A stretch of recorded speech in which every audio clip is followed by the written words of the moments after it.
Hello, and thank you to the Truckload Carriers Association for inviting me to say a few words. I really wish I could be in Las Vegas to be with you in person, and I'm looking forward to speaking with many of you in the future, because every time I meet with truck drivers and people in the trucking industry, I walk away motivated to double down on our work to support trucking and truckers. A few weeks ago, I talked to a leader in the trucking industry who was describing how you all are helping the country not just heal from COVID, but get stronger. Another owner described how trucking has been a gateway to the middle class for so many drivers. And I've talked to drivers who are veterans, talking about how this is another form of service. The last 2 years have made the entire country more aware of how essential your work really is. Every time somebody buys groceries, gets an electronic device or home improvement goods or clothes, they're counting on truck drivers whether they realize it or not. So I want to thank you for keeping America moving when we needed you most, knowing that you don't get to come to work on Zoom.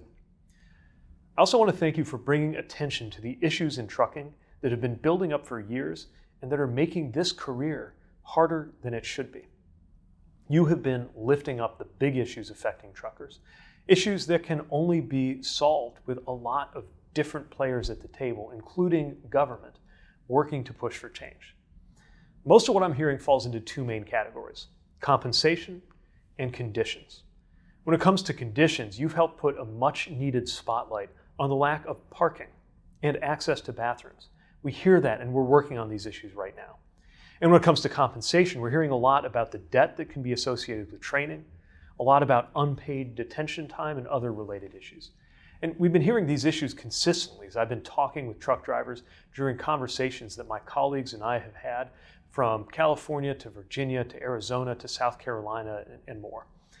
Now, this week marks the completion of a 90-day sprint for our Biden-Harris administration's trucking action plan.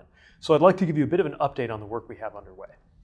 As you know, government doesn't and shouldn't own and operate the trucking industry, but we have a major role.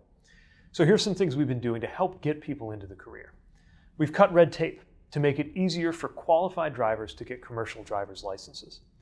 We're piloting strategies to get more new entrants safely into the field. That includes more drivers of color, more veterans, 18 to 20-year-olds paired with mentors to make sure they have a safe start, and women. I went on a ride-along a few weeks ago with a driver named Lola who showed me a lot of the ways that driving can be such a great career for women, but also explained so many of the ways that it still needs to change. We've been partnering with the Department of Labor, getting more companies in registered apprenticeships so that we can get drivers high-quality, paid on-the-job training without building up debt. We've gotten dozens of employers signed up, and many more are in the process of joining. To improve the quality and the safety of the job, we've been doing things like looking at ways to improve truck driver pay, including unpaid detention time. We're investigating predatory truck leasing arrangements. We're working to improve safety in trucks with things like automated emergency braking, and improving safety for everybody on the road, because as drivers keep telling me, four-wheelers also need to be driving safely around trucks. We launched the National Roadway Safety Strategy earlier this year to tackle the crisis in roadway deaths and make our roads and streets and highways safer for every user in every way. And we're working urgently to improve America's infrastructure, to work on the fundamentals thanks to President Biden's bipartisan infrastructure law. You know better than anyone how important this work is, because America's infrastructure is your workplace.